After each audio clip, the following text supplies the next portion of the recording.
மீண்டும் ஒரு விளையாடியது உங்கள் அனைவரையும் சந்திப்பதில் பெற மகிழ்ச்சி. இந்திய அணியை பொறுத்தவரை சிம்பாப்வேக்கு சுற்றுலா மேற்கொண்டு 3-20-20 கொண்ட தொடரில் விளையாண்டு வருகிறது. ஏற்கனவே முதலாவது போட்டியில் வெற்றி பெற்று 1-0 என்ற அடிப்படையில் முன்னிலை வைத்ததோடு இன்றைய தினத்தில் ஹராரே மைதானத்தில் இரண்டாவது போட்டி ஆரம்பமாய்ந்தது.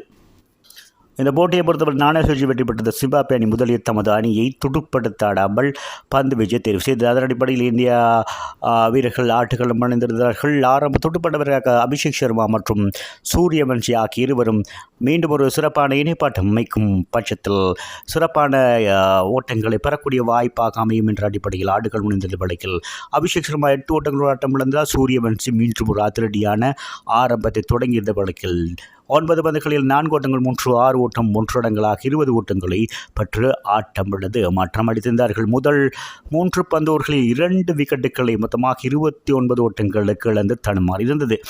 3வது விக்கெட்டுக்காக அணியின் தலைவர் சுரேஷ் ஐயர் மற்றும் இஷான் கிஷானுக்கு இடையிலான இணைப்பாட்டம் 42 பந்துகளில் 66 ஓட்டங்கள் பெறப்பட்டிருந்தன. இதில் அணியின் தலைவர் சுரேஷ் ஐயர் 20 பந்துகளில் 4 ஓட்டங்கள் 4 இடங்களாக 25 ஓட்டங்களோடும் ஆட்டம் இழந்து வெளியேறினார். 4வது விக்கெட்டுக்காக இஷான் கிஷான் மற்றும் திலக் வர்மாக்கு இடையிலான இணைப்பாட்டம் 43 பந்துகளில் 94 ஓட்டங்கள் அதிரடியாக பெறப்பட்டிருந்தன. இதில் இஷான் கிஷான் 44 பந்துகளில் 4 ஓட்டங்கள் 6 ஓட்டங்கள் 2 இடங்களாக அதிகப்படியாக 81 ஓட்டங்களை பெற்றுக் கொடுத்தோடு ரிங்கு சிங் நேற்றைய தினத்தில் இன்றைய சிறப்பான ஒரு துடுப்பாட்டத்தை இறுதி நேரத்தில் காண்பிக்க சென்று அதிரடியாக ஆடியிருந்தார் என்பது குறிப்பிடத்தக்கது.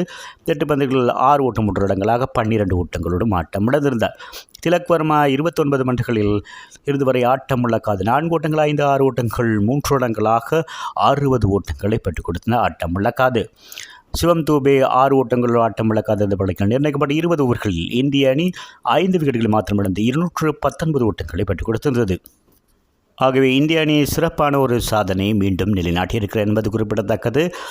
200க்கும் அதிகமான ஓட்டங்களை ஒரு வருடத்தில் பெற்ற அதிகூடிய தடவைகள் பெற்ற ஒரு அணியாக மீண்டும் தன்னை சமநிலைப்படுத்தி வைத்திருக்கிறது என்பது குறிப்பிடத்தக்கது.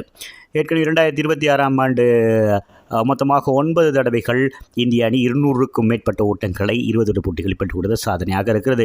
அதற்கு பின்னதாக 2024ஆம் ஆண்டும் 9 தடவைகள் 200 ஓட்டங்களை கடந்து ஒரு வருடத்தில் சாதனை படைத்திருக்கிறது.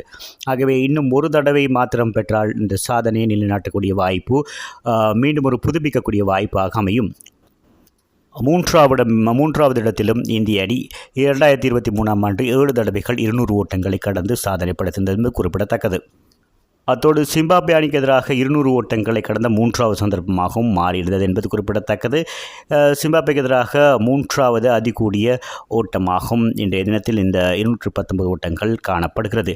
இதற்கு முன்னதாக 2026ஆம் ஆண்டு உலகக்கிண்ண போட்டியை பொறுத்தவரையில் சென்னையில் நடைபெற்ற போட்டியில் 4 விக்கெட்டுகளிலிருந்து 256 ஓட்டங்கள் பெற்றுக் கொடுத்ததே சாதனையாக இருக்கிறது. 2ஆம் இடத்தில் 2024ஆம் ஆண்டு ஹராரே மைதானத்தில் நடைபெற்றிருந்த போட்டியில் 234 ஓட்டங்களுக்கு 2 விக்கெட்டுகள் இருந்தது 2ஆம் இடத்தில் இருக்கிறது. ஆக சிம்பாப்வே அணிக்கு 220 ஓட்டங்கள் இலக்காக நிர்ணயிக்கப்பட்டிருந்த வழக்கில் ஒரு பெரிய இலக்கை துரத்த வேண்டும் அடிப்படை பிரைன் பென்னட் ஆரம்ப துடுப்பாட்ட வீரர் அதிரடி காட்டியிருந்தார். 19 பந்துகள் 4 ஓட்டங்களும் 3-6 ஓட்டங்கள் 2 இடங்களாக 32 ஓட்டங்களோடும் ஆட்டம் இழந்து வெளியேற ஏனைய வீரர்களால் தாக்கு பிடிக்க முடியவில்லை.